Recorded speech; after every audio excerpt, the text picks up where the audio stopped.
We are right on time tonight, and we are starting a new project tonight. Well, starting, maybe finishing. This is not as long as I expected it, as I was led to believe. So we might be in for... we'll finish it tonight, I think. It might be split into two, but anyway, tonight we're going to be reading Call of Cthulhu, one of the main entries from the Lovecraft mythos. So let's just jump right into it. So, welcome back. Over the last couple days, or really since we had what, 2 days of reading so far. We had Tuesday where we read the what was that first one? The Terror over Innsmouth, or the Innsmouth. And then last time we read the Horror at Red Hook, as well as the Curse of Yig, which was a project that was co-authored and inspired by Lovecraft. So we've gotten our toes wet on the mythos. Shadow over Innsmouth, that's what it was. We've gotten our feet wet. We've sort of started to soak in the overall Lovecraftian mythos and everything that world building involves. So tonight we are going to really get into the thick of it with probably the main character, the main entity in the Lovecraft universe that most people are aware of and really associate with Lovecraft and the whole Lovecraftian idea, and that is Cthulhu, with the titular book, The Call of Cthulhu. This is one that I'm a little bit more confident in my pronunciation, but once we get into the chants, I'm sure I'm going to lose it really quickly. So, let's go ahead and just get right to it. This one is, like I mentioned, a little bit longer than the previous short stories, but it's also only running in at about 21 pages or so, 21 pages. So we'll almost certainly get through it tonight, barring any delays or particular things that draw our attention to start chatting. If we have to split it, not a big deal. We can finish it up tomorrow and make a weekend of it. After this one, we will probably go on to something not Lovecraft. I don't want to turn this into an entire horror reading channel, but we'll come back to it at some point. We wanted to reach a good point to really get ourselves into the groove of it, and then we'll see what we've got after that. And let me just make sure my BGM looks good. We've just got the one track running. Tonight, it looks like my internet issues are playing more kindly. So, exactly, if it's completely fictional, with absolutely no grounding in established mythology anywhere, whatever pronunciation works as long as you stick to it. I did have a roommate that used to call it Cthulhu, and that just bugged the heck out of me. You need the hard C at the start. It doesn't work. The alliteration of Call of Cthulhu is so perfect, you need it. You need the hard C. That one I will stand by is wrong. Not Cthulhu. Alright, let's go ahead and just get into it, and we will see where the night takes us with Lovecraft's The Call of Cthulhu. Of such great powers or beings, there may be conceivably a survival of a hugely remote period when consciousness was manifested, perhaps in shapes and forms long since withdrawn before the tide of advancing humanity. Forms of which poetry and legend alone have caught a flying memory and called them gods, monsters, mythical beings of all sorts and kinds. Algernon Blackwood. Oh, alright, so we've got a picture here that is by Lovecraft, I presume. So we're going to go ahead and have that be a go about. So let's just take a quick snip, and we will just see what we got to see, if I can sort out getting a good OBS source so we can show what we got. Let's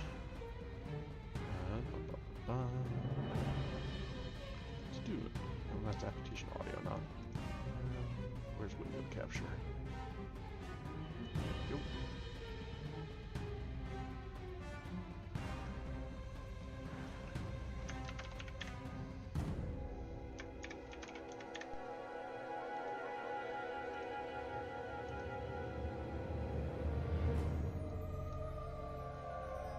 Will it come through?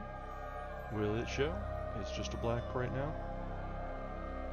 I don't think it's gonna like it. We're gonna have to do this the old-fashioned way, and I'll save the snip, and then we'll go from there. Hang on, guys.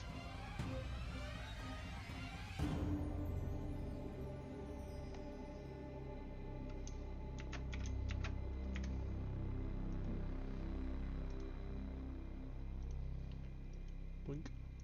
And then...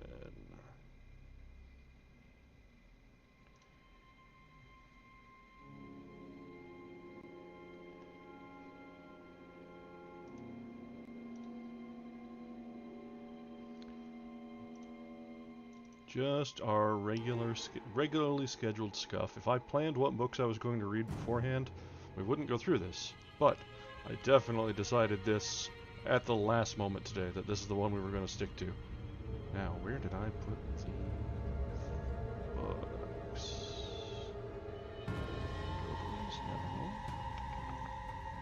No. Instrument resource. There we go. There we go. We are cooking.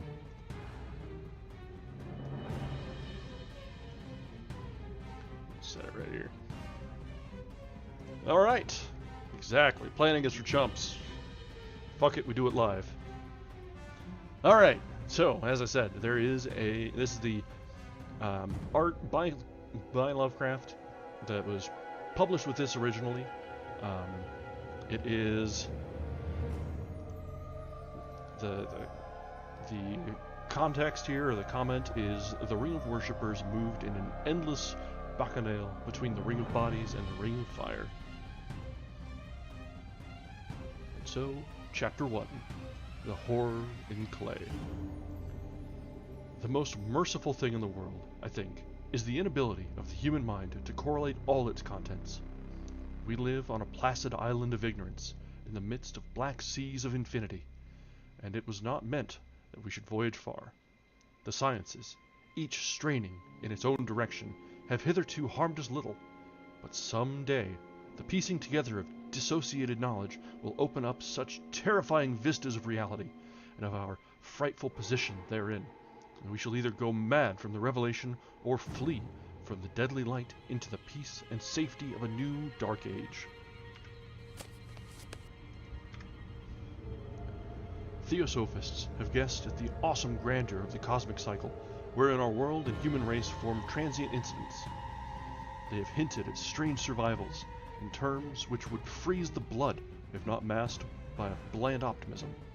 But it is not from them that there came the single glimpse of forbidden eons which chills me when I think of it and maddens me when I dream of it. That glimpse, like all dread glimpses of truth, flashed out from an accidental piecing together of separated things. In this case, an old newspaper item in the notes of a dead professor. I hope that no one else will accomplish this piecing out. Certainly, if I live, I shall never knowingly supply a link in so hideous a chain. I think that the professor, too, intended to keep silent regarding the part he knew, and that he would have destroyed his notes had not sudden death seized him. My knowledge of the thing began in the winter of 1926 to 27, with the death of my granduncle, George Gamble Angle, Professor Emeritus of Semitic Languages in Brown University, Providence, Rhode Island. Professor Angle was widely known as an authority on ancient inscriptions, and had frequently been resorted to by the heads of prominent museums, so that his passing at the age of 92 may be recalled by many. Locally, interest was intensified by the obscurity of the cause of death. The professor had been stricken whilst returning from the Newport boat, falling suddenly, as witnesses said, after having been jostled by a nautical-looking Negro who had come from one of the queer dark courts of the precipitous hillside which formed a short cut from the waterfront to the deceased home in William Street. Physicians were unable to find any visible disorder, but concluded after perplexed debate that some obscure lesion of the heart, induced by the brisk ascent of so steep a hill by so elderly a man, was responsible for the end. At the time, I saw no reason to dissent from this dictum, but latterly, I am inclined to wonder, and more than wonder. As my granduncle's heir and executor, for he died a childless widower, I was expected to go over his papers with some thoroughness. and for that purpose moved his entire set of files and boxes to my quarters in Boston. Much of the material which I correlated will later be published by the American Archaeological Society, but there was one box which I found exceedingly puzzling, and which I felt much averse from showing to other eyes. It had been locked, and I did not find the key till it occurred to me to examine the personal ring which the professor carried always in his pocket. Then, indeed, I succeeded in opening it, but when I did so, seemed only to be confronted by a greater and more closely locked barrier. For what could be the meaning of the queer clay bas-relief and the disjointed jottings, ramblings, and cuttings which I found? Had my uncle, in his latter years, become credulous of the most superficial impostures? I resolved to search out the eccentric sculptor responsible for this apparent disturbance of an old man's peace of mind. The bas-relief was a rough rectangle, less than an inch thick, and about 5 by 6 inches in area. Obviously of modern origin. Its designs, however, were far from modern in atmosphere and suggestion, for although the vagaries of cubism and futurism are many and wild, they do not often reproduce that cryptic regularity which lurks in prehistoric writing. And writing of some kind the bulk of these designs seem certainly to be, though my memory, despite much familiarity with the papers and collections of my uncle, failed in any way to identify this particular species, or even hint at its remotest affiliations.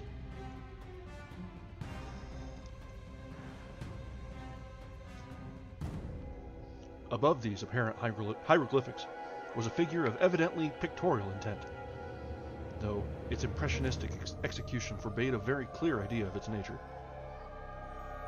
It seemed to be a sort of monster, or symbol representing a monster, of a form which only diseased fancy could conceive.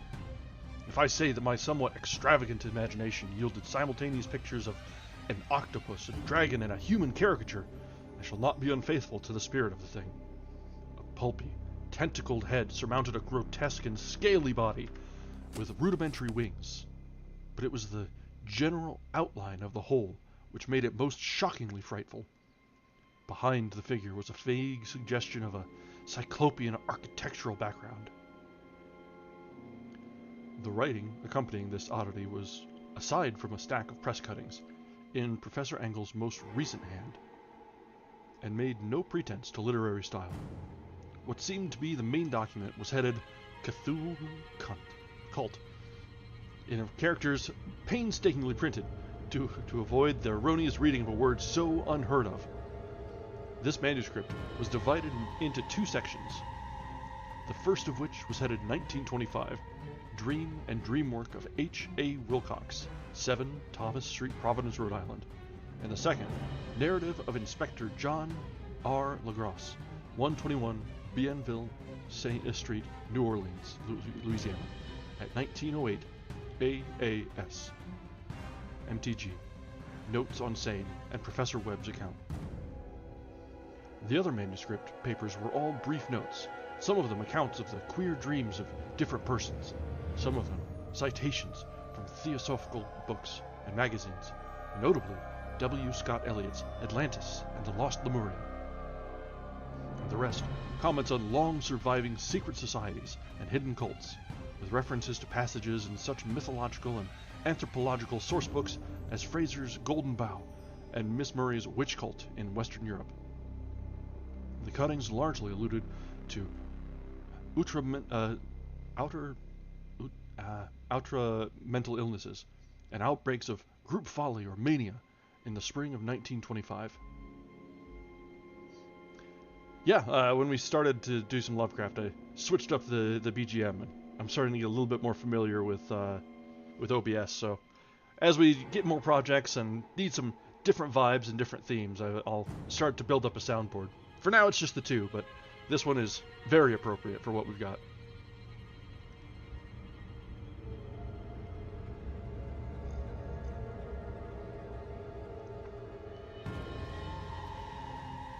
The first half of the principal manuscript told a very peculiar tale.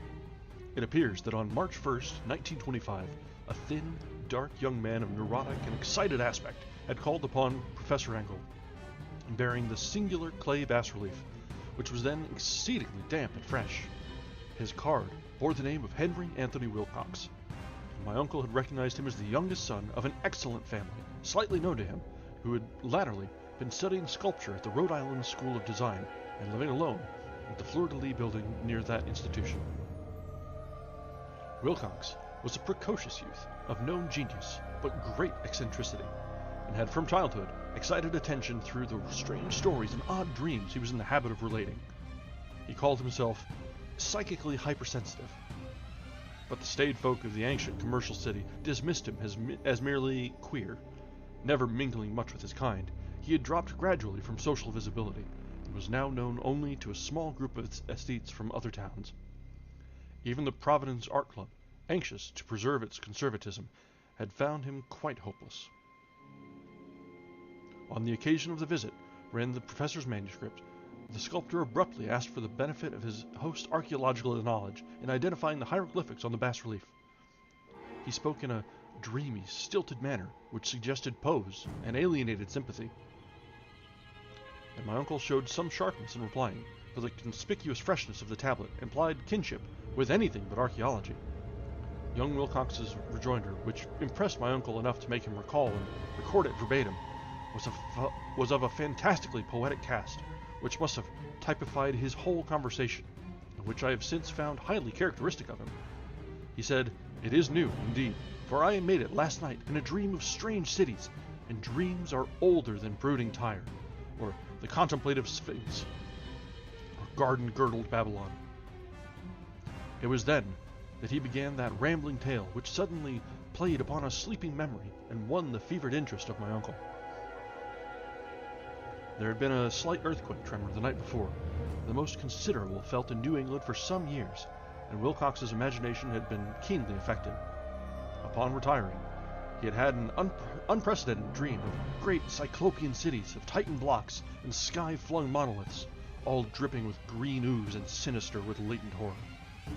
Hieroglyphics had covered the walls and pillars, and from some undetermined point below had come a voice that was not a voice, a chaotic sensation which only fancy could transmute into sound, but which he attempted to render by the almost unpronounceable jumble of letters Cthulhu Thagen.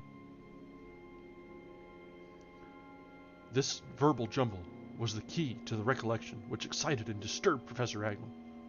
He questioned the sculptor with scientific minuteness, and studied with almost frantic intensity the bas-relief on which the youth had found himself working, chilled and clad only in his nightclothes, when waking had stolen bewilderingly over him. My uncle blamed his old age. Wilcox afterwards said for his slowness in recognizing both hieroglyphics and pictorial design. Many of his questions seemed highly out of place to his visitor, especially those which tried to connect the latter with strange cults or societies, and Wilcox could not understand the repeated promises of silence, which he was offered in exchange for an admission of membership in some widespread mystical or paganly religious body. When Professor Agnell became convinced that the sculptor was indeed ignorant of any cult or system of cryptic lore, he besieged his visitor with demands for future reports of dreams. This bore regular fruit, for after the first interview, the manuscript records daily calls of the young man, during which he related startling fragments of nocturnal imagery, whose burden was always some terrible cyclopean vista of dark and dripping stone, with a subterranean voice or intelligence shouting monotonously in enigmatical sense impacts, uninscribable save as gibberish. The two sounds most frequently reported are those rendered by the letters Cthulhu and Relie. On March 23rd, the manuscript continued. Wilcox failed to appear, and inquiries at his quarters revealed that he had been stricken with an obscure sort of fever and taken to the home of his family in Waterman Street. He cried out in the night, arousing several other artists in the building, and had manifested since then only alternations of unconsciousness and delirium. My uncle at once telephoned the family, and from that time forward kept close watch of the case, calling often at the Thayer Street office of Dr. Toby, whom he learned to be in charge.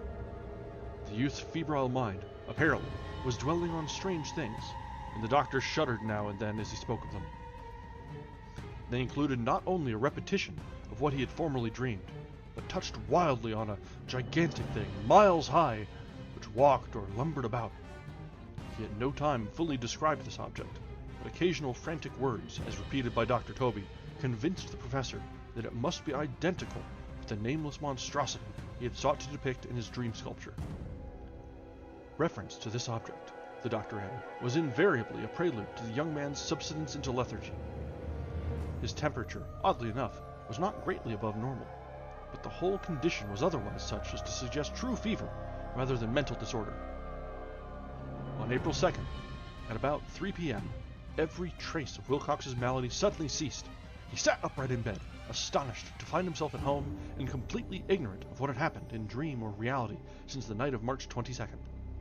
Pronounced well by his physician, he returned to his quarters in 3 days, but to Professor Agnell he was of no further assistance. All traces of strange dreaming had vanished with his recovery, and my uncle kept no record of his night thoughts after a week of pointless and irrelevant accounts of thoroughly usual visions.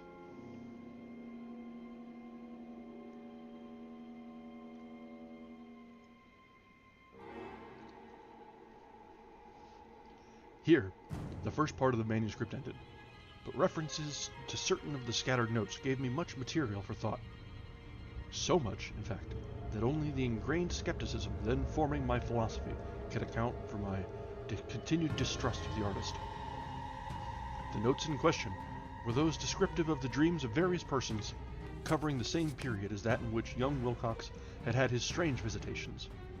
My uncle, it seems, had quickly instituted a prodigiously far-flung body of inquiries amongst nearly all the friends whom he could question without impertinence, asking for nightly reports of their dreams, and the dates of any notable visions or for some time past. The reception of his request seems to have been varied, but he must, at the very least, have received more responses than any ordinary man could have handled without a secretary. His original correspondence was not preserved, but his notes formed a thorough and really significant digest. Average people in societies and business, New England's traditional salt of the earth, gave an almost completely negative result, though scattered cases of uneasy but formless nocturnal impressions appear here and there, always between March 23rd and April 2nd, the period of young Wilcox's delirium. Scientific men were little more affected, though 4 cases of vague description suggest fugitive glimpses of strange landscapes, and in one case there is mentioned a dread of something abnormal. It was from the artists and poets that the pertinent answers came, and I know the panic would have broken loose had they been able to compare notes. As it was, lacking their original letters, I half suspected the compiler of having asked leading questions, or of having edited the correspondence in corroboration of what he had latently resolved to see. That is why I continued to feel that Wilcox, somehow cognizant of the old data which my uncle had possessed, had been imposing on the veteran scientist. These responses from estates told a disturbing tale. From February 28th to April 2nd, a large proportion of them had dreamed of very bizarre things, the intensity of the dreams being immeasurably the stronger during the period of the sculptor's delirium.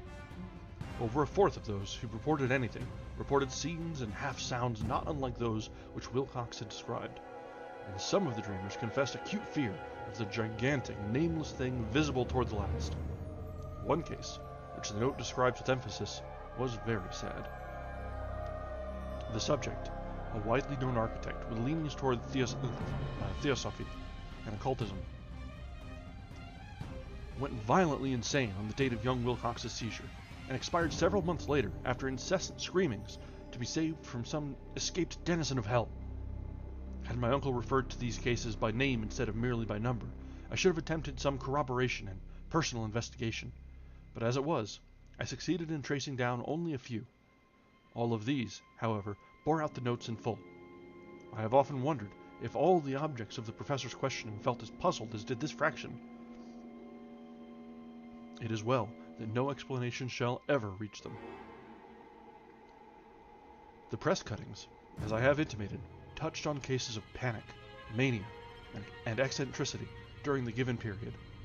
Professor Agnell must have employed a cutting bureau, for the number of extracts was tremendous, and the sources scattered throughout the globe. Here was a nocturnal suicide in London, where a lone sleeper had leaped from a window after a shocking cry. Here, likewise, a rambling letter to the editor of a paper in South America, where a fanatic deduces a dire future from visions he has seen.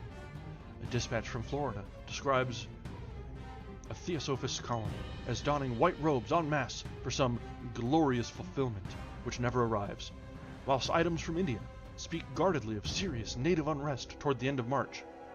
Voodoo orgies multiply in Haiti, and African outposts report ominous mutterings. American officers in the Philippines find certain tribes bothersome about this time, and New York policemen are mobbed by hysterical Levantines on the night of March 22nd to 23rd. The west of Ireland, too, is full of wild rumor and legendary, and a fantastic painter named Ardois Bonneau hangs a blasphemous dream landscape in the Paris Spring Salon of 1926. And so numerous are the recorded troubles in insane asylums that only a miracle can have stopped the medical fraternity from noting strange parallelisms and drawing mystified conclusions. A weird bunch of cuttings, all told, and I can, at this date, scarcely envisage the callous rationalism with which I set them aside. But I was then convinced that young Wilcox had known of the older matters mentioned by the professor. Brings us to the end of chapter 1.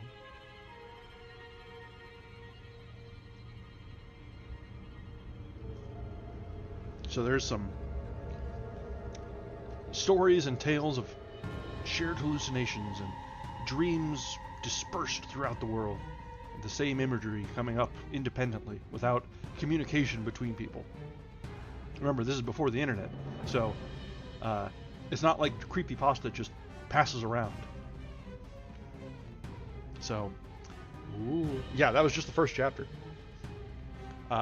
As I mentioned, this one's a little bit shorter than I thought it was, but it is still one of Lovecraft's longer works. So this will probably take, we're about a half hour in, and we're about a quarter of the way through. So we'll probably get close to finishing tonight. Alright, Chapter 2. The Tale of Inspector Legrasse.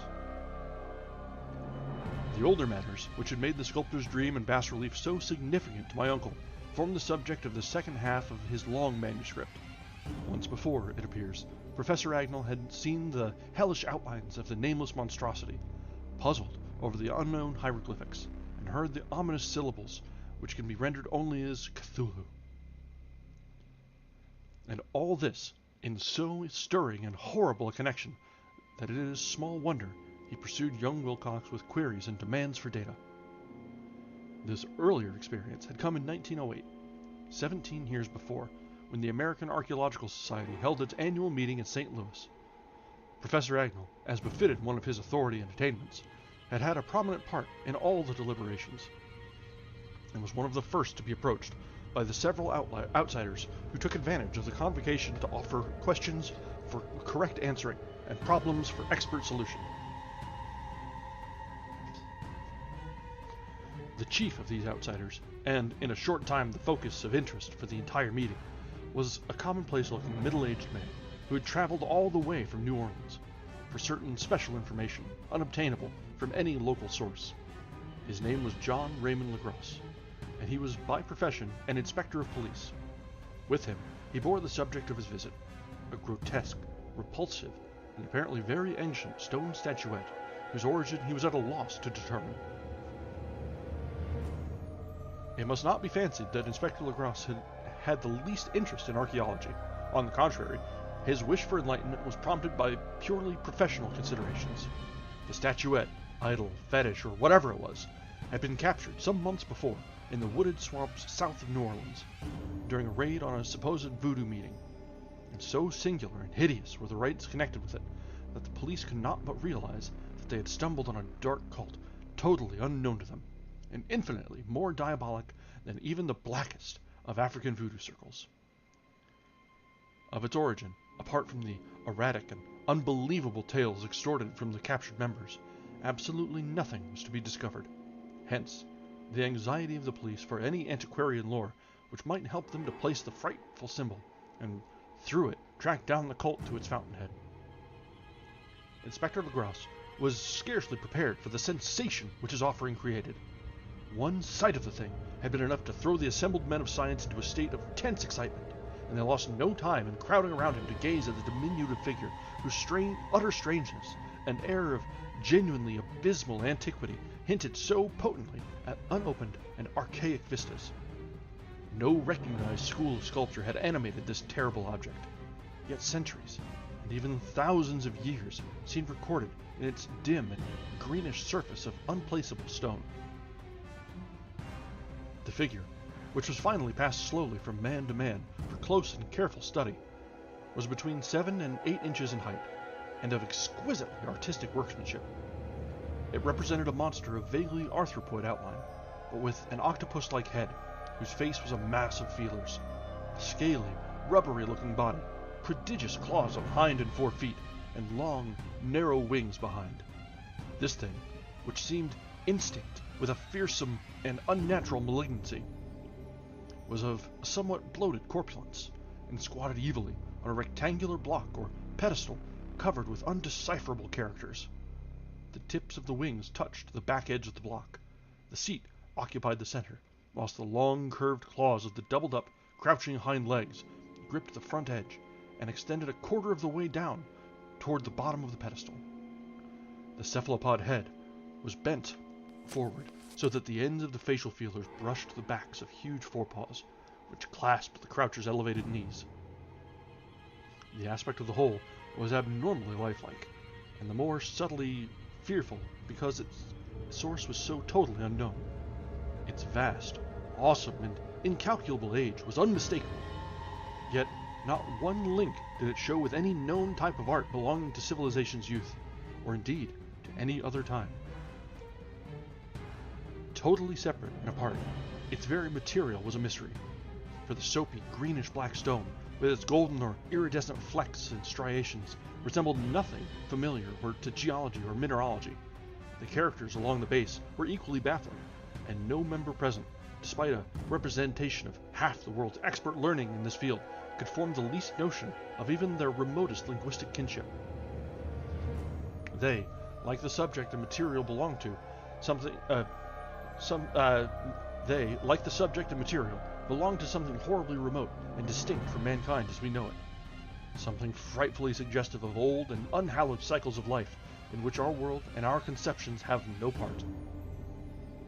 And yet, as the members severally shook their heads and confessed defeat at the inspector's problem, there was one man in that gathering who suspected a touch of bizarre familiarity in the monstrous shape and writing, and who presently told with some diffidence of the odd trifle he knew.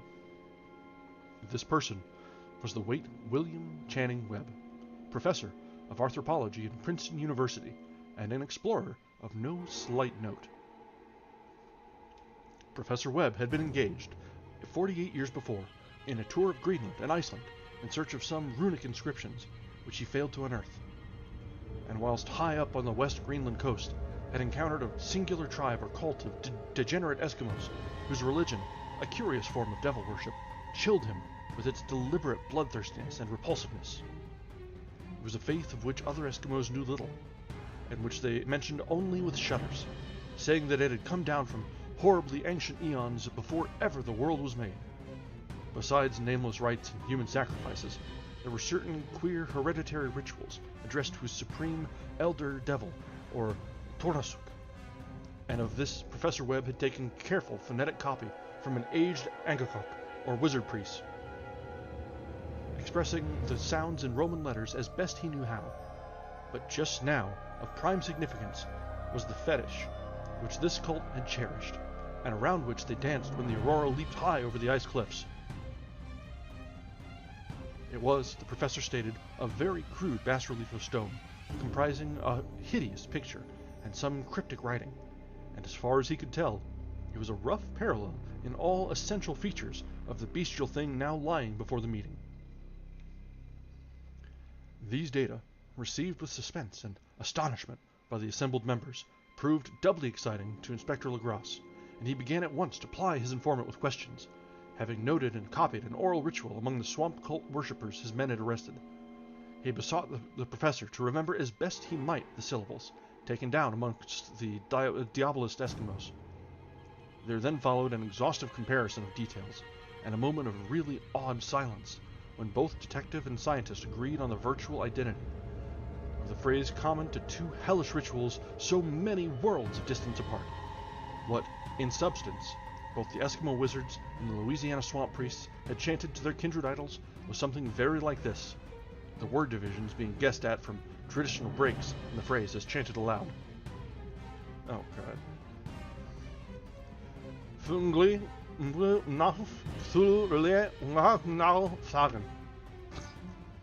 That's as good as we're going to get, guys.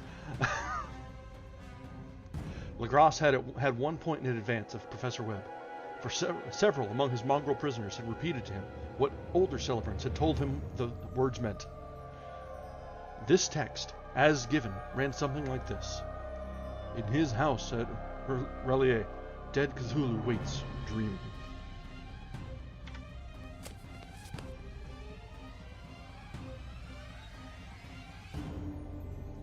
There are far too many consonants all jumbled up together in there. Far too many. Not a vowel to be found. Alright. And now, in response to a general urgent demand, Inspector Legrasse related as fully as possible his experience with the swamp worshippers, telling a story to which I could see my uncle attached profound significance. It savored of the wildest dreams of mythmaker and theosophist, and disclosed an astonishing degree of cosmic imagination among such half-castes and pariahs as might be least expected to possess it. On November 1st, 1907, there had come to New Orleans police a frantic summons from the swamp and lagoon country to the south.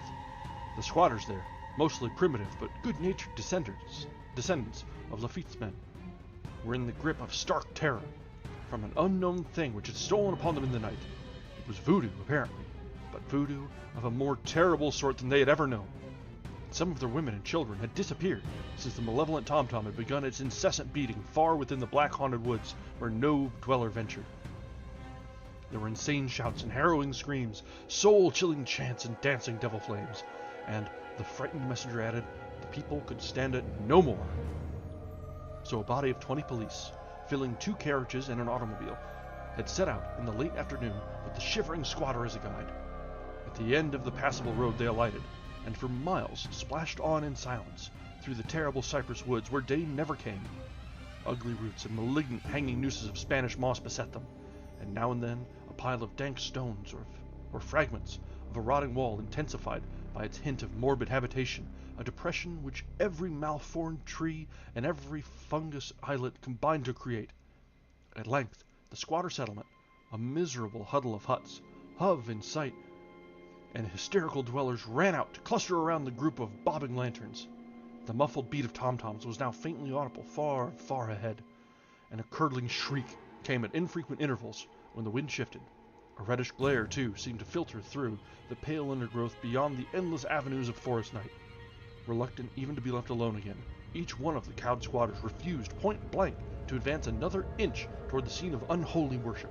So Inspector Legrasse and his 19 colleagues plunged on unguided into black arcades of horror that none of them had ever trod before. The region now entered by the police was one of traditionally evil repute, substantially unknown and untraversed by white men. There were legends of a hidden lake unglimpsed by mortal sight, in which dwelt a huge, formless, white polypus thing with luminous eyes, and squatters whispered that bat-winged devils flew up out of caverns in inner earth to worship it at midnight. They said it had been there before d'Iberville, before LaSalle, before the Indians, and before even the wholesome beasts and birds of the woods. It was nightmare itself, and to see it was to die. But it made men dream, and so they knew enough to keep away. The present voodoo orgy was, indeed, on the merest fringe of this abhorred area, but that location was bad enough. Hence, perhaps, the very place of the worship had terrified the squatters more than the shocking sounds and incidents.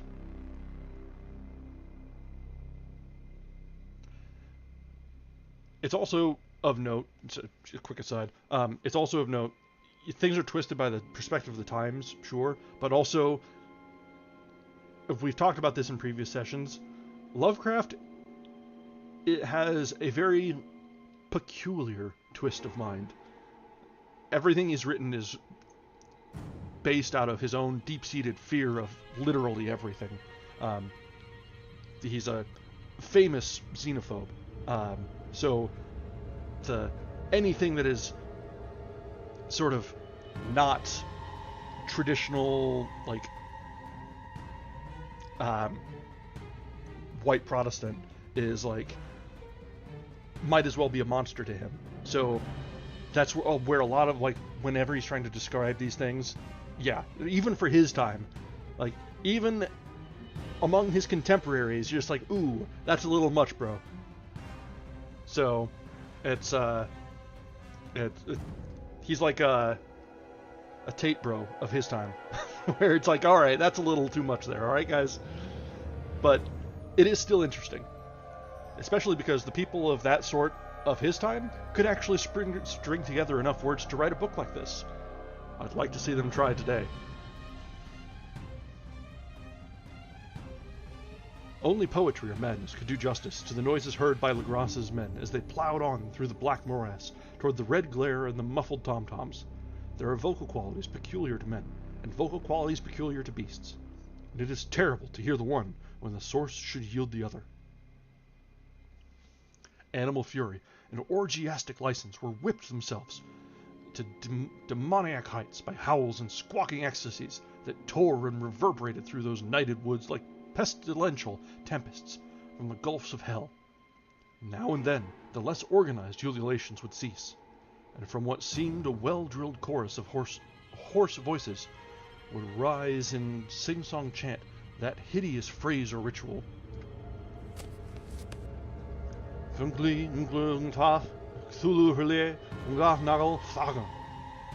was a little bit better.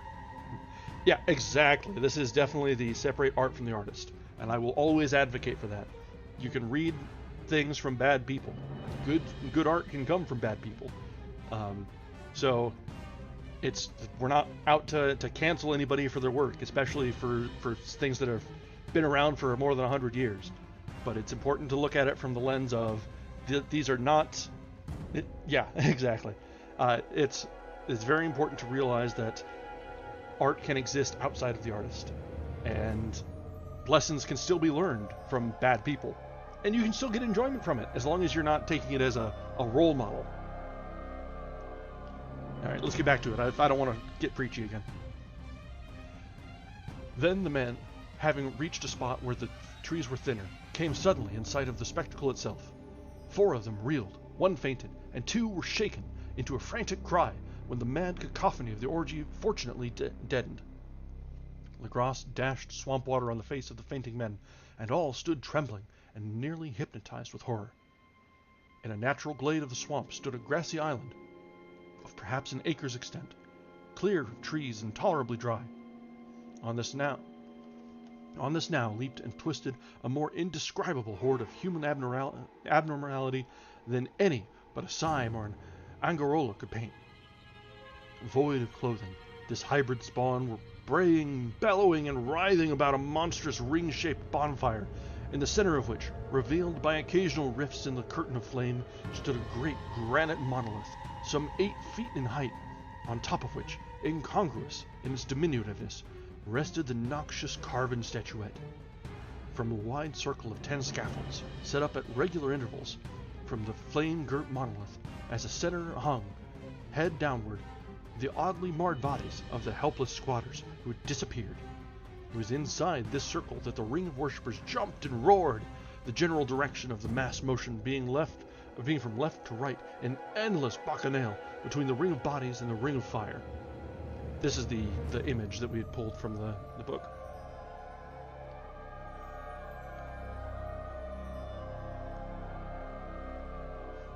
Oh man, yeah. If they'd had access to 23andMe back then, I think Lovecraft would have written even more things like Shadow over Innsmouth. We talked about that when we read it. Akamos let us know that it was largely written from.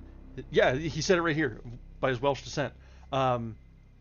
That's definitely, there probably would be even more things just coming up, because if anything wasn't exactly as he envisioned his own romantic history to be, it would have gone crazy. That was a good one. There was a lot of action in that reading, so it kind of, and a terrible, terrible accent that I almost couldn't shake. So that would be fun to go back and watch, I'm sure. It may have been only imagination, and it may have been only echoes, which induced one of the men, an excitable Spaniard, to fancy he heard antiphonal responses to the ritual from some far and unillumined spot deeper within the wood of ancient legendary and horror.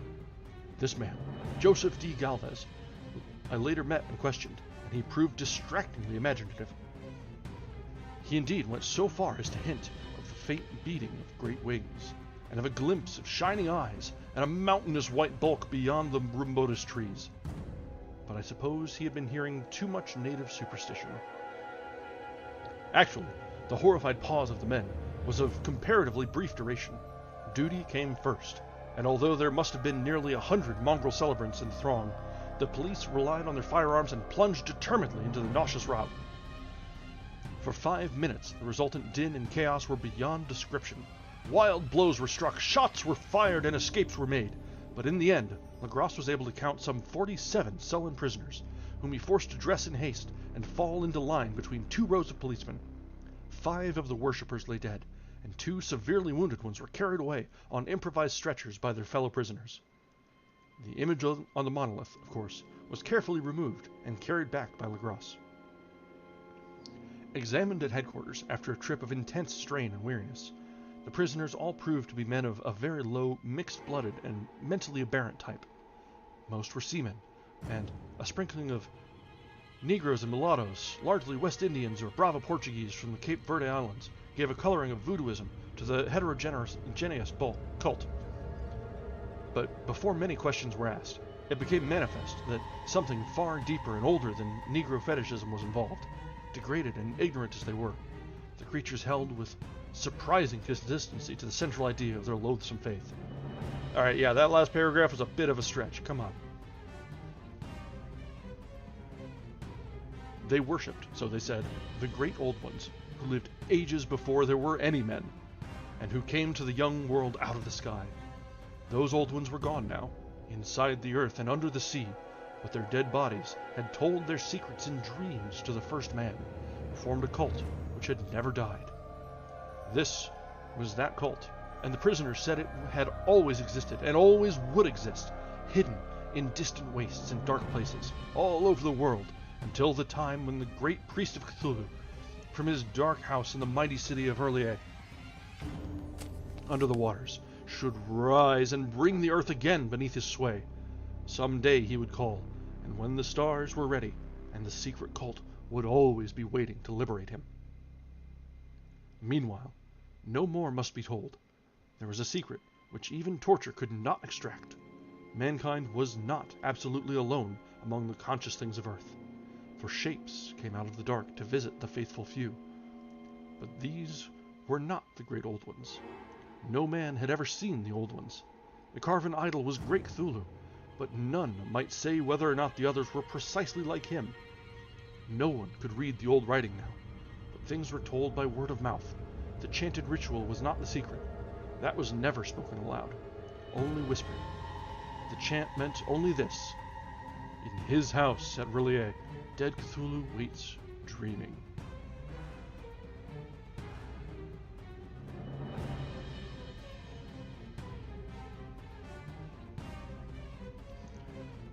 Only 2 of the prisoners were found sane enough to be hanged, and the rest were committed to various institutions. All denied a part in the ritual murders, and averred that the killing had been done by black-winged ones, who had come to them from their immemorial meeting place in the haunted woods. But of those mysterious allies, no coherent account could ever be gained. What the police did extract came mainly from an immensely aged mestizo named Castro, who claimed to have sailed to strange ports and talked with undying leaders of the cult in the mountains of China. Old Castro remembered bits of hideous legend that paled the speculations of theosophists, and made man and the world seem recent and transient indeed. There had been eons when other things ruled on the earth, and they had great cities. Remains of them, he said, the deathless Chinaman had told him, were still to be found as cyclopean stones on islands in the Pacific. They all died vast epochs of time before men came. But there were arts which could revive them. When the stars had come round again to the right positions in the cycle of eternity, they had indeed come themselves from the stars and brought their images with them. These great old ones, Castro continued, were not composed altogether of flesh and blood. They had shape, for did not this star-fashioned image prove it? But that shape was not made of matter. When the stars were right, they could plunge from world to world through the sky. But when the stars were wrong, they could not live. But although they no longer lived, they would never really die. They all lay in stone houses in their great city of Rillier, preserved by the spells of mighty Cthulhu, for a glorious resurrection when the stars and the earth might once more be ready for them. But at that time, some force from outside must serve to liberate their bodies. The spells that preserved them intact likewise prevented them from making an initial move, and they could only lie awake in the dark and think whilst uncounted millions of years rolled by. They knew all that was occurring in the universe, for their mode of speech was transmitted thought. Even now, they talked in their tombs. When, after infinities of chaos, the first men came, the great old ones spoke to the sensitive among them by molding their dreams, for only thus could their language reach the fleshly minds of mammals. Then, whispered Castro, those first men formed the cult around small idols, which the great old ones showed them. Idols brought in dim eras from dark stars. That cult would never die till the stars came right again, and the secret priest would take great Cthulhu from his tomb and revive his subjects and resume his rule of Earth. The time would be easy to know, for then mankind would have become as the great old ones, free and wild and beyond good and evil, with laws and morals thrown aside and all men shouting and killing and reveling in joy. Then the liberated old ones would teach them new ways to shout and kill and revel and enjoy themselves, and all the earth would flame with a holocaust of ecstasy and freedom. Meanwhile, the cult, by appropriate rites, must keep alive the memory of those ancient ways and shadow forth the prophecy of their return. In the elder time, chosen men had talked with the entombed old ones in dreams. But then something had happened. The great stone city, Rillier, with its monoliths and sepulchres, had sunk beneath the waves, and the deep waters, full of the one primal mystery through which not even thought can pass, had cut off the spectral intercourse. But memory never died, and high priests said that the city would rise again when the stars were right. Then came out of the earth the black spirits of earth, moldy and shadowy, and full of dim rumors picked up in caverns beneath forgotten sea bottoms. But of them, old Castro dared not speak much. He cut himself off hurriedly, and no amount of persuasion or subtlety could elicit more in this direction. The size of the old ones, too, he curiously declined to mention. Of the cult, he said that he thought the center lay amid the pathless deserts of Arabia, where Iram, the city of pillars, dreams hidden and untouched. It was not allied to the European witch cult, and was virtually unknown beyond its members. No book had ever really hinted of it, though the deathless Chinaman said that there were double meanings in the Necronomicon of the mad Arab Abdul al-Hazred, which the initiated might read as they chose, especially the much-discussed couplet, "That is not dead which can eternal lie, and with strange eons even death may die." Legrasse, deeply impressed and not a little bewildered, had inquired in vain concerning the historic affiliations of the cult. Castro, apparently, had told the truth when he said that it was wholly secret. The authorities at Tulane University could shed no light upon either cult or image, and now the detective had come to the highest authorities in the country and met with no more than the Greenland tale of Professor Webb.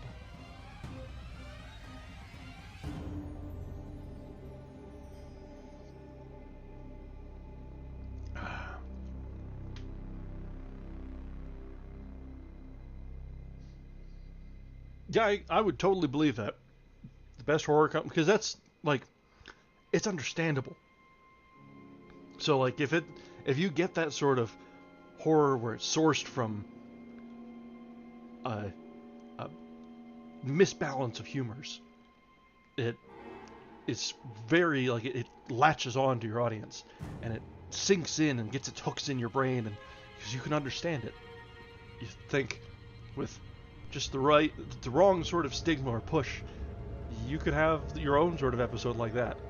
So that sort of stuff is the almost crazy or the actually crazy. That's where the best horror comes from. The feverish interest aroused at the meeting by Legras's tale, corroborated as it was by the statuette, is echoed in the subsequent correspondence of those who attended, although scant mention occurs in the formal publication of the society. Caution is the first care of those accustomed to face occasional charlatanry and imposture. Legras, for some time, lent the image to Professor Webb, but at the latter's death it was returned to him and remains in his possession, where I viewed it not long ago. It is truly a terrible thing, and unmistakably akin to the dream sculpture of young Wilcox. That my uncle was excited by the tale of the sculpture, I did not wonder, for what thoughts must arise upon hearing, after a knowledge of what Legras had learned of the cult, of a sensitive young man who had dreamed not only the figure and exact hieroglyphics of the swamp-found image and the Greenland devil tablet, but had come in his dreams upon at least 3 of the precise words of the formula uttered alike by Eskimo diabolists and mongrel Louisianans. Professor Engel's instant start on an investigation of the utmost thoroughness was eminently natural, though privately I suspected young Wilcox of having heard of the cult in some indirect way, and of having invented a series of dreams to heighten and continue the mystery at my uncle's expense. The dream narratives and cuttings collected by the professor were, of course, strong corroboration, but the rationalism of my mind and the extravagance of the whole subject led me to adopt what I thought the most sensible conclusions. So, after thoroughly studying the manuscript again and correlating the theosophical and anthropological notes with the cult narrative of Legras, I made a trip to Providence to see the sculptor and give him the rebuke I thought proper for so boldly imposing upon a learned and aged man. Wilcox still lived alone in the fleur-de-lis building in Thomas Street, a hideous Victorian imitation of 17th century Breton architecture, which flaunts its stuccoed front amidst the lovely colonial houses on the ancient hill, and under the very shadow of the finest Georgian steeple in America. I found him at work in his rooms, and at once conceded from the specimens scattered about that his genius is indeed profound and authentic. He will, I believe, be heard from sometime as one of the great decadents, for he is crystallized in clay, and will one day mirror in marble those nightmares and fantasies which Arthur Machen evokes in prose, and Clark Ashton Smith makes visible in verse and in painting. Dark, frail, and somewhat unkempt in aspect, he turned languidly at my knock and asked me my business without rising. When I told him who I was, he displayed some interest, for my uncle had excited his curiosity in probing his strange dreams, yet had never explained the reason for the study. I did not enlarge his knowledge in this regard, but sought with some subtlety to draw him out. In a short time, I became convinced of his absolute certainty and sincerity, for he spoke of the dreams in a manner none could mistake. They, and their subconscious residuum, had influenced his art profoundly, and he showed me a morbid statue whose contours almost made me shake with the prophecy of its black suggestion. He could not recall having seen the original of this thing, except in his own dream bas-relief, but the outlines had formed themselves insensibly under his hands. It was, no doubt, the giant shape he had raved of in delirium. That he really knew nothing of the hidden cult, save from what my uncle's relentless catechism had let fall, he soon made clear, and again I strove to think of some way in which he could possibly have received the weird impressions. He talked of his dreams in a strangely poetic fashion, making me see with terrible vividness the damp, cyclopean city of slimy green stone, whose geometry, he oddly said, was all wrong. and hear with frightened expectancy the ceaseless, half-mental calling from underground, Cthulhu Ftagn, Cthulhu Ftagn. These words had formed part of that dread ritual which told of dead Cthulhu's dream vigil in his stone vault at Relier. And I felt deeply moved, despite my rational beliefs. Wilcox, I was sure, had heard of the cult in some casual way, and had soon forgotten it, amidst the mass of his equally weird reading and imagining. Later, by virtue of its sheer impressiveness, it had found subconscious expression in dreams, in the bas-relief, and in the terrible statue I now beheld, so that his imposture upon my uncle had been a very innocent one. The youth was of a type, at once slightly affected and slightly ill-mannered, which I could never like, but I was willing enough now to admit both his genius and his honesty. I took leave of him amicably, and wish him all the success his talent promises. The matter of the cult still remained to fascinate me, and at times I had visions of personal fame from researches into its origin and connections. I visited New Orleans, talked with Lagros and others of that old-time raiding party, saw the frightful image, and even questioned each of the mongrel prisoners that still survived. Old Castro, unfortunately, had been dead for some years. What I now heard so graphically at first hand, though it was really no more than a detailed confirmation of what my uncle had written, excited me afresh, for I felt sure that I was on the track of a very real, very secret, and very ancient religion, whose discovery would make me an anthropologist of note. My attitude was still one of absolute materialism, as I wish it still were, and I discounted with almost inexplicable perversity the coincidence of the dream notes and the odd cuttings collected by Professor Angle. One thing which I began to suspect, and which I now fear I know, is that my uncle's death was far from natural. He fell on a narrow hill street leading up from an ancient waterfront swarming with foreign mongrels, after a careless push from a Negro sailor.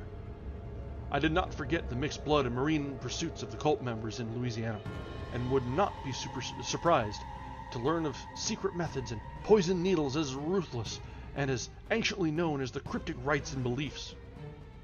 Lagros and his men, it is true, have been let alone, but in Norway, a certain seaman who saw things as dead.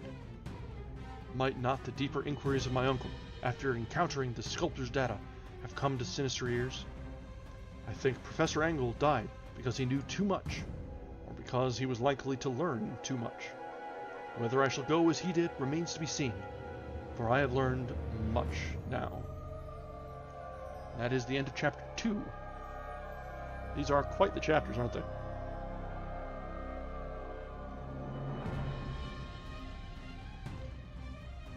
So yeah, I had a few breaks during that one to kind of catch up on chat and react to some particular zingers there.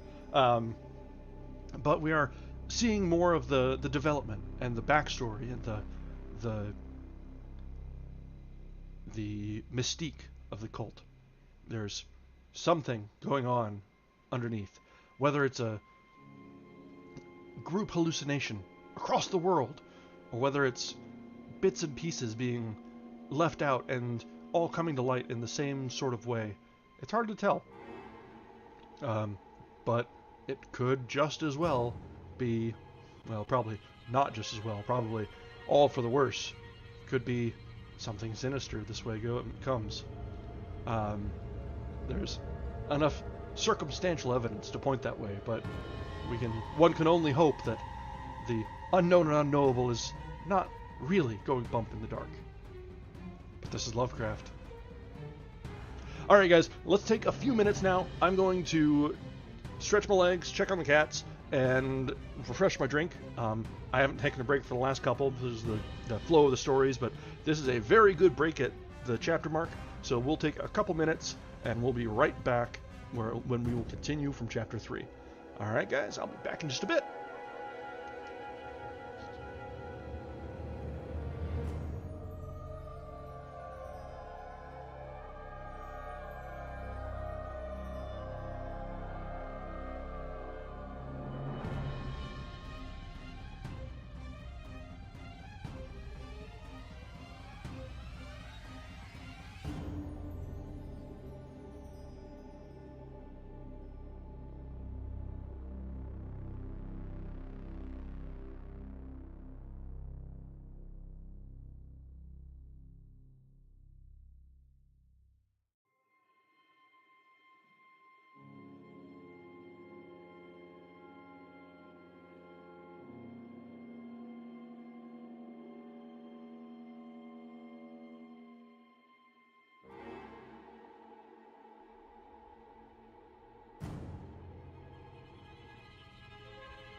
Alright, let's get settled back in.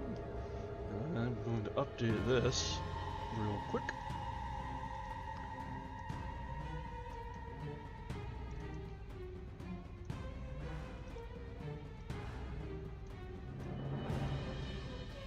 Dang, that picture's too big.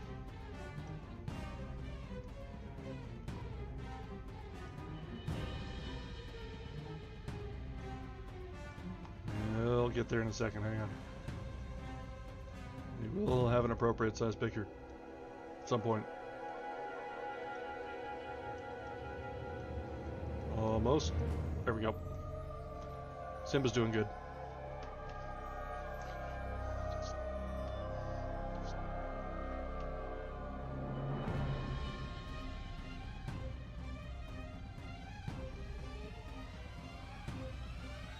Little man's is getting big too. I swear. I know, right? Just a little bit of cute break to take a breather. Be like, all right, grounding, and we're back. Yeah, but I think he was born mid-December, so he's just a little bit more than 4 months old now, and he's already getting quite large. So he's gonna be a big old boy. Alright, we'll hide that one for now. We'll save it for if we need anything. Exactly, he's going to be a big boy. I'm expecting he's going to probably get up to around... Oh, I wouldn't be surprised to see him hit 20 pounds. So, he'll be a chonker. His sister Zoe is around 12 or 13 pounds, and she's about 2. So, they're both going to be big. Alright, let's get back into it. We've got a little bit less than an hour left, and we are a little bit more than halfway. We might run a little bit over tonight, but I think we'll be able to finish up. Yeah, yours is a big old girl. Alright, Chapter 3, The Madness from the Sea. If heaven ever wishes to grant me a boon, it will be a total effacing of the results of a mere chance which fixed my eye on a certain stray piece of shelf paper. It was nothing on which I would naturally have stumbled in the course of my daily round, for it was an old number of an Australian journal, Sydney Bulletin, for April 18th, 1925. It had escaped even the Cutting Bureau, which had at the time of its issuance been avidly collecting material for my uncle's research. I had largely given over my inquiries into what Professor Engel called the Cthulhu cult, and was visiting a learned friend of Paterson, New Jersey, the curator of a local museum, and a mineralogist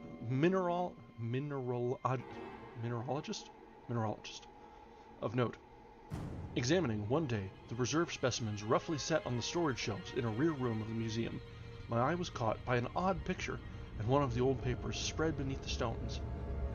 It was the Sydney Bulletin I have mentioned, for my friend has wide affiliations in all conceivable foreign parts, and the picture was a half-tone cut of a hideous stone image almost identical with that which Legras had found in the swamp. Eagerly clearing the sheet of its precious contents, I scanned the item in detail, and was disappointed to find it of only moderate length. What it suggested, however, was of portentous significance to my flagging quest, and I carefully tore it out for immediate action, and it read as follows. Mystery derelict found at sea. Vigilant arrives with helpless armed New Zealand yacht in tow. One survivor and dead man found aboard. Tale of desperate battle and deaths at sea. Rescued seaman refuses particulars of strange experience. Odd idol found in his possession. Inquiry to follow. The Morris & Company's freighter, Vigilant, bound from Valparaiso, arrived this morning at its wharf in Darling Harbor, having in tow the battled and disabled but heavily armed steam yacht Alert of Dunedin, New Zealand, which was sighted April 12th in south latitude 34 degrees 21 minutes, west longitude 152 degrees 17 minutes, with one living and one dead man aboard. The Vigilant left Valparaiso March 25th, and on April 2nd was driven considerably south of her course by exceptionally heavy storms and monster waves.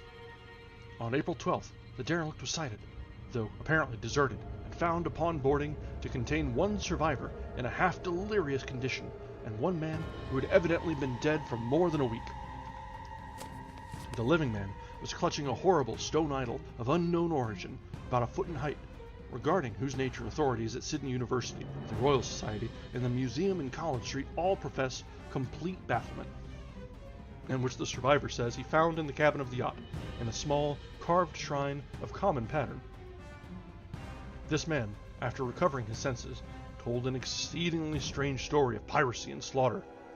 He is Gustav Johansen, a Norwegian of some intelligence, and has been second mate of the two-masted schooner Emma of Auckland, which sailed into Callao February 20th, with a complement of 11 men. The Emma, he says, was delayed and thrown widely south of her course by the great storm of March 1st. And on March 22nd, in south latitude 49 degrees 51 minutes, west longitude 128 degrees 34 minutes, encountered the Alert, manned by a queer and evil-looking crew of Kanakas and half-castes. Being ordered peremptorily to turn back, Captain Collins refused, whereupon the strange crew began to fire savagely and without warning upon the schooner, with a peculiarly heavy battery of brass cannon forming part of the yacht's equipment. The Emma's men showed fight, says the survivor, and though the schooner began to sink from shots beneath the waterline, they managed to heave alongside their enemy and board her. Grappling with the savage crew on the yacht's deck, and being forced to kill them all, the number being slightly superior because of their particularly abhorrent and desperate, though rather clumsy mode of fighting. 3 of the Emma's men, including Captain Collins and First Mate Green, were killed, and the remaining 8, under Second Mate Johansen, proceeded to navigate the captured yacht, going ahead in their original direction to see if any reason for their ordering back had existed. The next day, it appears, they raised and landed on a small island, although none is known to exist in that part of the ocean, and 6 of the men somehow died ashore, though Johansen is queerly reticent about this part of his story and speaks only of their falling into a rock chasm. Later, it seems he and one companion boarded the yacht and tried to manage her, but were beaten about by the storm of April 2nd. Akimos may remember the seas out around New Zealand apparently are a little bit mysterious. There are some islands out that way. Let's see. Later, it seems he and one companion boarded the yacht and tried to manage her, but were beaten about by the storm of April 2nd. From that time till his rescue on the 12th, the man remembers little, and he does not even recall when Williams Bryden, his companion, died. Bryden's death reveals no apparent cause, and was probably due to excitement or exposure. Cable advices from Dunedin report that the Alert was well known there as an island trader, and bore an evil reputation along the waterfront.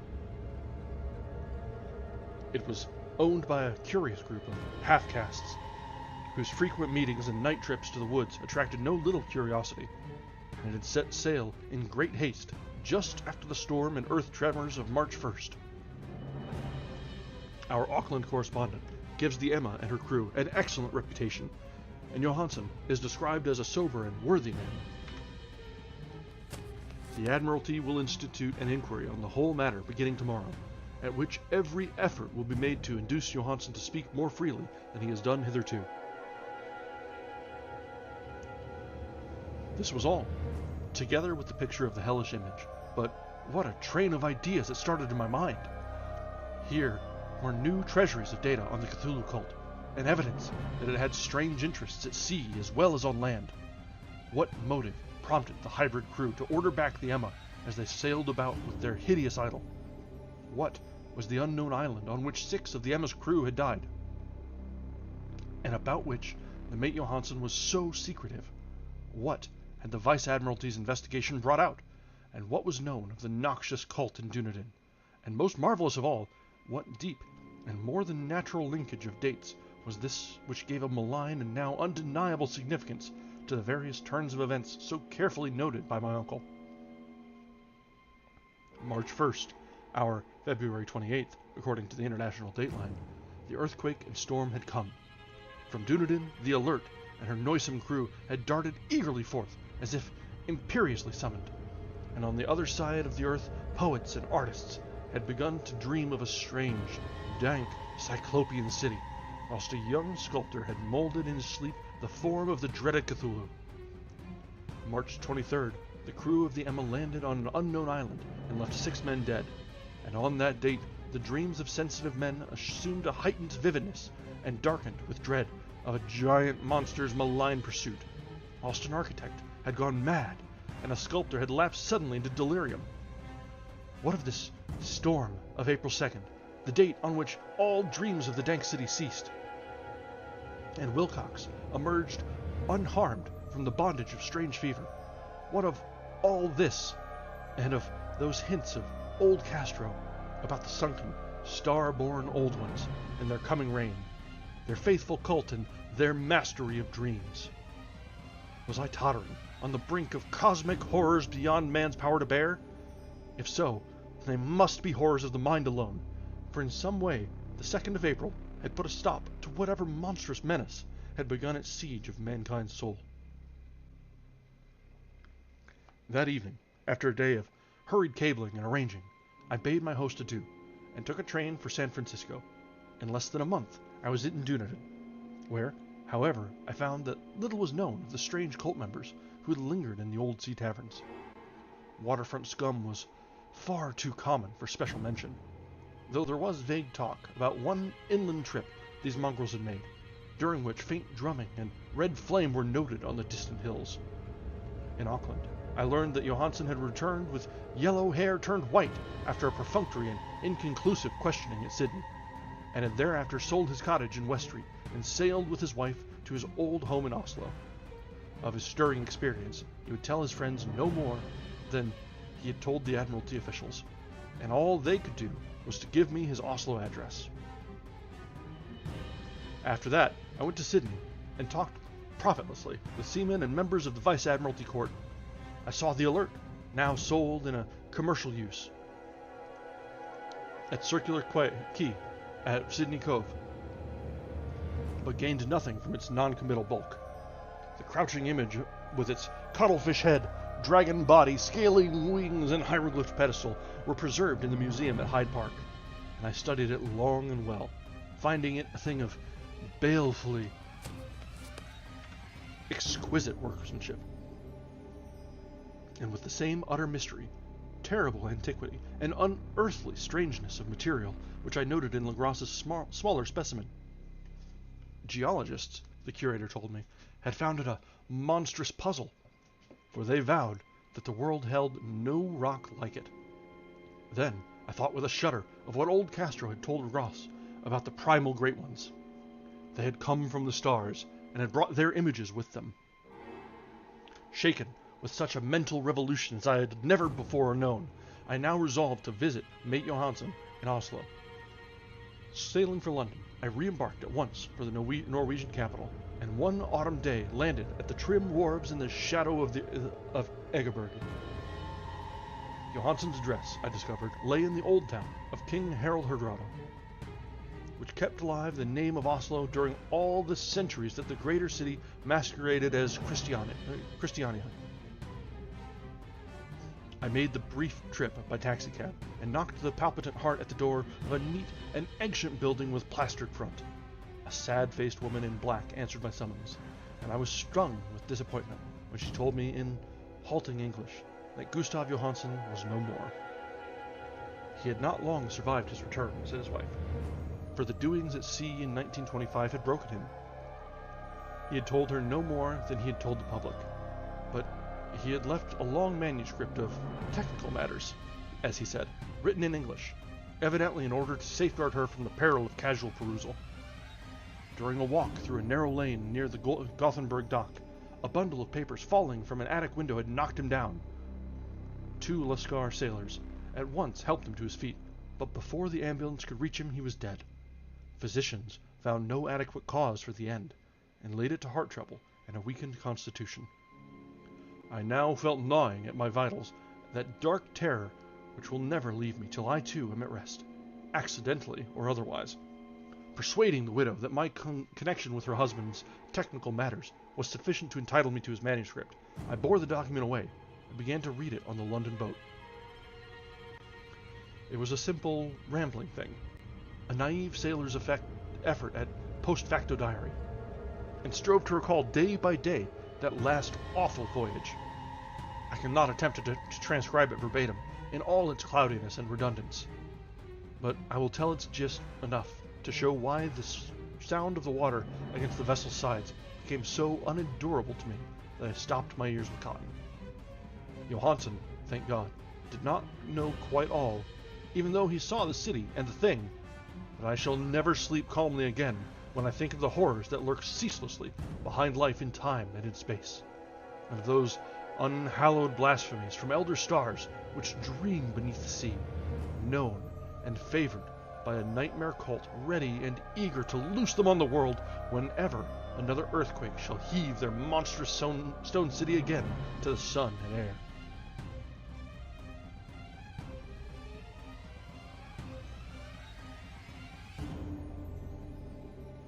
Johansen's voyage had begun just as he told it to the Vice-Admiralty.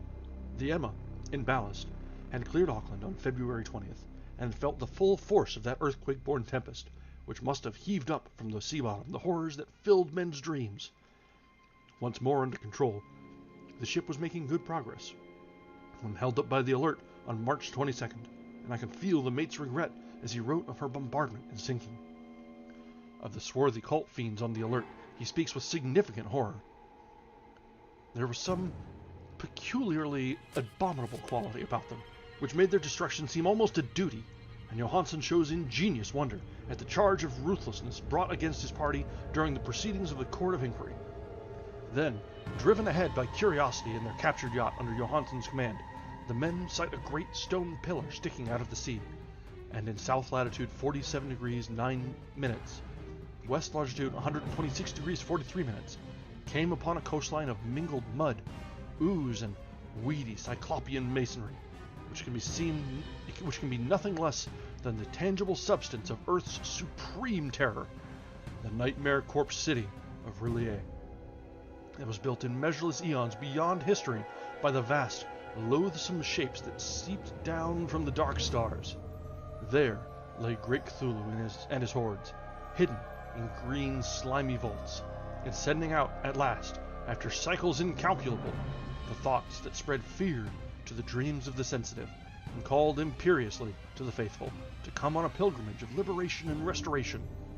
All this Johansen did not suspect, but God knows he saw soon enough. I suppose that only a single mountaintop, the hideous, monolith-crowned citadel, whereupon great Cthulhu was buried, actually emerged from the waters. When I think of the extent of all that may be brooding down there, I almost wish to kill myself forthwith. Johansen and his men were awed by the cosmic majesty of this dripping Babylon of elder demons, and must have guessed without guidance that it was nothing of this or of any other sane planet. Awed at the unbelievable size of the greenish stone blocks, at the dizzying height of the great carven monolith, and at the stupefying identity of the colossal statues and bas-reliefs, with the queer image found in the shrine on the Alert, is poignantly visible in every line of the mate's frightened description.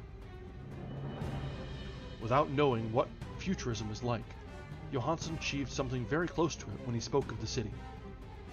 For instead of describing any definite structure or building, he dwells only on the broad impressions of vast angles and stone surfaces too great to belong to anything right or proper for this earth, and impious, with horrible images and hieroglyphs. I mention his talk about angles because it suggests something Wilcox had told me of his awful dreams.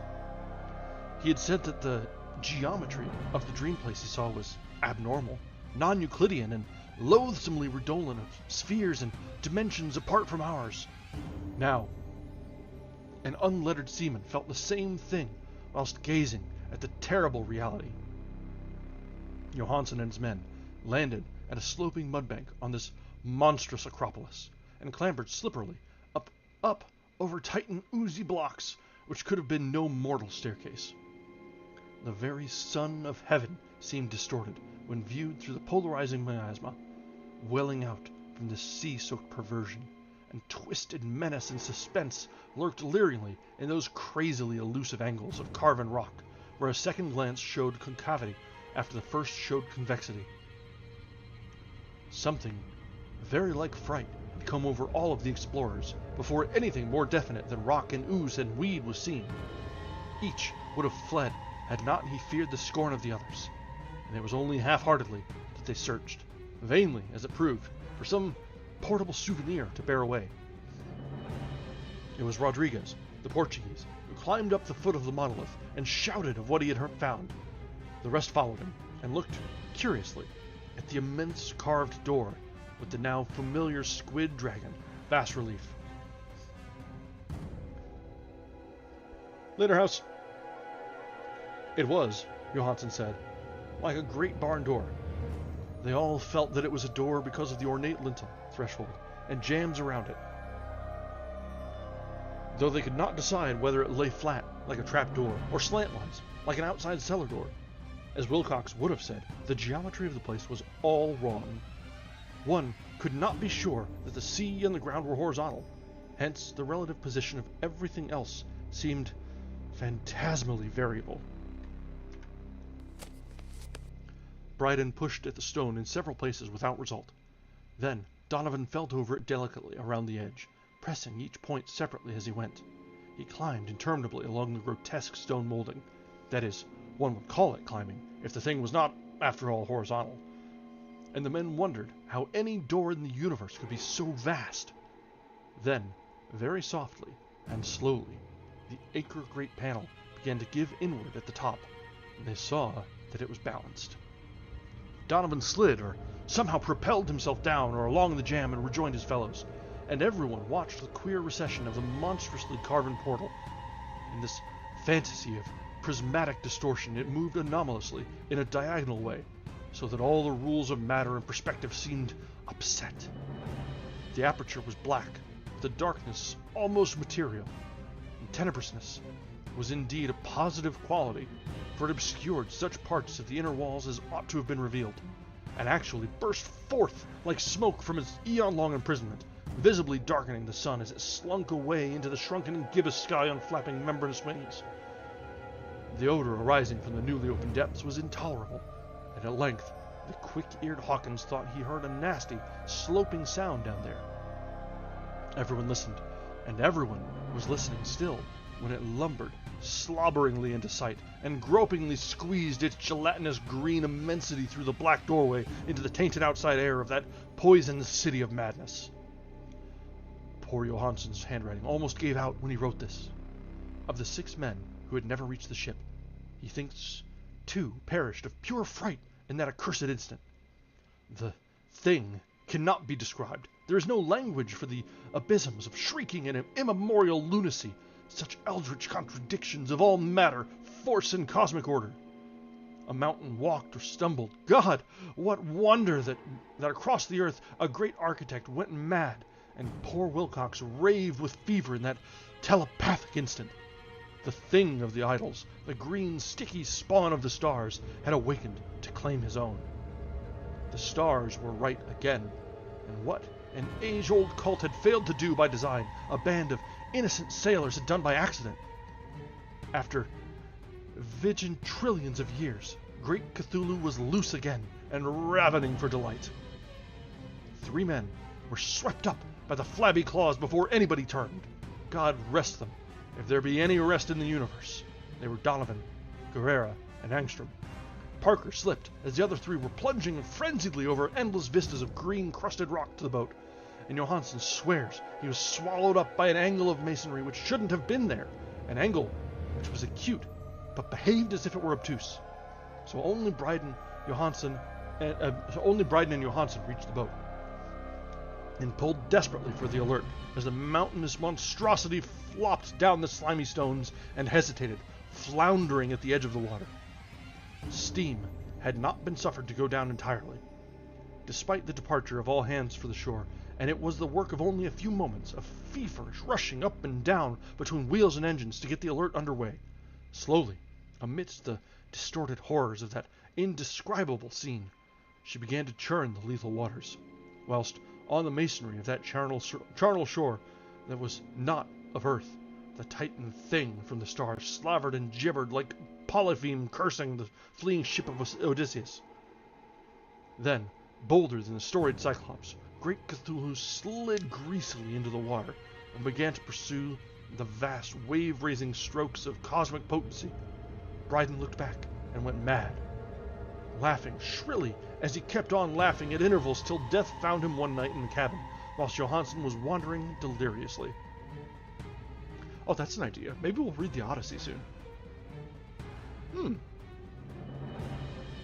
But Johansen had not given out yet, knowing that the thing could surely overtake the Alert until steam was fully up.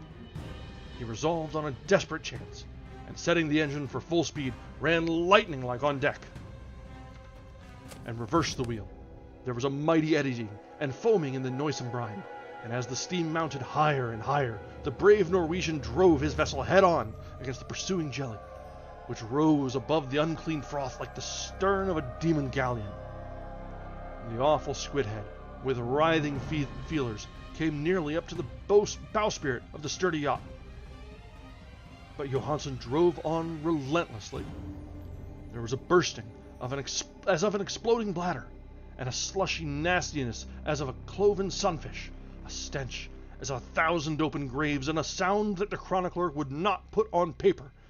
For an instant, the ship was befouled by an acrid and blinding green cloud, and then there was only a venomous seething astern, where, God in heaven, the scattered plasticity of that nameless sky spawn was nebulously recombining in its hateful original form, whilst its distance widened every second as the Alert gained impetus from its mounting steam.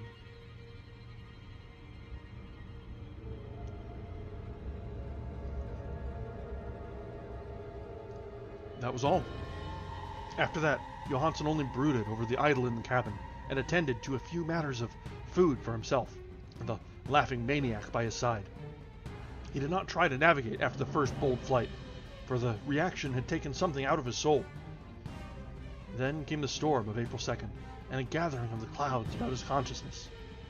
There was a sense of spectral whirling through liquid gulfs of infinity, of dizzying rides through reeling universes on a comet's tail, and of hysterical plunges from the pit to the moon, and from the moon back again to the pit, all livened by a cachinnating chorus of the disordered, hilarious elder gods and the green, bat-winged, mocking imps of Tartarus. Out of that dream came rescue, the Vigilant, the Vice-Admiralty Court, the streets of Dunedin, and the long voyage back home to the old house by the Egeberg. He could not tell. They would think him mad. He would write of what he knew before death came, but his wife must not guess. Death would be a boon, if only he could blot out the memories. That was the document I read, and now I have placed it in the tin box beside the bas-relief and the papers of Professor Engel. With it shall go this record of mine, this test of my own sanity, wherein is pieced together that which I hope may never be pieced together again. I have looked upon all that the universe has to hold of horror, and even the skies of spring and the flowers of summer must ever afterward be poison to me. But I do not think my life will be long. As my uncle went, as poor Johansen went, so I shall go. I know too much, and the cult still lives. Cthulhu still lives too, I suppose, again in that chasm of stone, which has shielded him since the sun was young. His accursed city is sunken one more, for the Vigilant sailed over the spot after the April storm. But his ministers on earth still bellow and prance and slay around idol-capped monoliths in lonely places.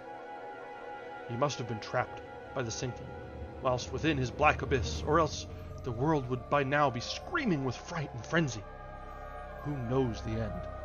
What has risen may sink, and what has sunk may rise.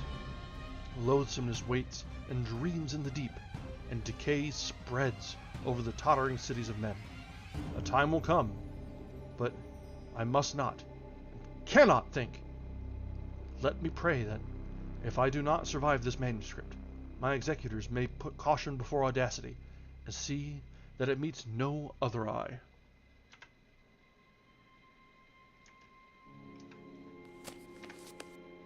And that is the end of Call of Cthulhu. Well, okay, so that one felt less overtly terrible in inspiration compared to some of the previous that we've read. This is more getting into the real thick of the terrors and horrors of Cthulhu itself and the mythos that surrounded it and encapsulated it. And less the ravings of a terrified mind. There are a few points where you saw some of the Lovecraft isms peek through, but this was a little less heinous at times, I should say. It was good. We actually had a primary source, or I guess a secondary source, of someone who saw exactly. Yeah, there were a couple in the previous stories that I had to stop myself and had a break. This one I had a break just as a groan once or twice, but nothing that was really bad. A lot of it comes from just the way Lovecraft has a tendency, and it holds true for really all of his stories, to generalize people and peoples. They are held to their very worst stereotypes and referred to as collectives. That, like in today, you just don't do that. We know better than to generalize like that. So that's where a lot of it comes from. And this point, in this one, there were fewer of the falling back on the worst of stereotypes, and still the collective references. And that's where most of it shone through in this book. So better than his average. Still not quite a passing grade. But yeah, I liked this one a lot. It was there was a lot going on. There was the sense of mystery throughout as we're kind of following along, because this is all a past tense. It's all written after the fact, post facto. But it was still a sense of tension, even as we're reading the second-hand accounts, that like there was a tension, a pressure, and there was something happening behind the curtain of civilization, and even now it's still out there. So that's the epitome of Lovecraft, is something that's unexplainable is out there, bigger than we are, bigger than anything we can believe, any conception of man. It's just timeless and fathomless and eternal. So that's sort of probably the biggest reason that Lovecraft has stuck around into the collective consciousness so much, is that sense of wonder that he's able to give off, the unknowable terror, the fear that something can happen. And yeah, like I do think that probably when he's actually describing things, the imagery is good, but I think his suspense and before the reveal is almost his strongest point. So when you're actually seeing these things, he does describe them very well, and it seems like absolutely horrifying, but the reveal almost takes away from it in a way, because you're just like your own mind builds up more and more as you hear bits and pieces of it. If you see only the shadow of a thing, you don't know the full shape of the thing. And even with the descriptions, you don't really see the full thing. So that still leaves your imagination free reign. But I do think that it's best just before the big reveal. That's not to say the reveal itself was bad. The terrified flight from the island that was suspiciously located right around where the mysterious island was just that terrified flight was impactful, intense, and rigid, and like you grip the edge of your seat as you're going through it. And just the hints that there's so much more out there. So like, yeah, Cthulhu is one of the things, but not all of the things. Not even the worst of the things, just one of them. But yeah, there's a reason that people are afraid of the dark. It's exactly this. This is why people are afraid of the dark. If you don't know what there is, it could be anything. If you don't know what's out there, it could be everything. It could be beyond your wildest imaginations and nightmares, because nightmares can only grasp what you know. But if you don't know what's out there, oh, that's terror. So yeah, turn a nightlight on tonight. Eh. Alright guys, well, we finished a little bit early, but we did get through the whole thing tonight. I expected this one to be, yeah, it's probably just the cats. What goes bump in the night? Usually what the cats knocked off the table. But yeah, so we finished this one in one night. I expected it to take two, but it was less long than I thought. I had heard people talking about this as being one of the core Lovecraft works, as one of the longer works, but I mean, it was just a little bit longer than The Shadow over Innsmouth. I think I want to see, the next big one is Mountains of Madness. Okay, so that one's, the Mountains of Madness is definitely a two-dayer. It's about 50 pages. But yeah, this definitely falls back on Lovecraft wrote for serials. Yeah, very much a short story writer. Which it's really interesting to see, because like whenever you talk about reading Lovecraft, everyone's like going on about how hard it is to get into, or how dense it is. It's really not dense at all. It's just a couple short stories. Like, yeah, there's a bunch of them, and yeah, you're not going to understand everything that you read, but that's part of the attraction of it. You're not supposed to understand it. But even his longest work is, I mean, it's 50 pages. It's going to run us like 4 hours to get through it, which is nothing. You look at even, like, this is on the length of a play. That's probably it. The language is pretty flowery. Like, as far as, even for the time, that's part of the attraction. It is a very, like, it's written in high diction, which can scare some people off, but also it really lends itself to really awesome descriptions and describers. So I'm really enjoying the word choice and the language used, but the no set starting point, no reading order as could be described, that's probably the hardest point to get into. And the fact that he's very inconsistent in the quality of his writings. Most commentary I see early on in his career, it was pretty rough. Like, they were not great. But yeah, shockingly, this guy is sticking to old diction and conservative word choice and conservative ideas. I would never have guessed. But yeah, it definitely seems that his earlier works are not as on the nose. And then as he progressed, you can see his progression as an author. That's one of the charming points of someone who is so prolific. He wrote so much, and over a stretch of time, and so you can get snapshots within his career and within his development. So I haven't looked at really the time periods of what we've read so far. I know Shadow over Innsmouth is one of the most highly rated short stories that people really suggested to read. Call of Cthulhu is very highly recommended, but I think that might be partly because it is so influential, not necessarily that it's good. I'm told that At the Mountains of Madness is hit or miss. Some people love it, some people hate it.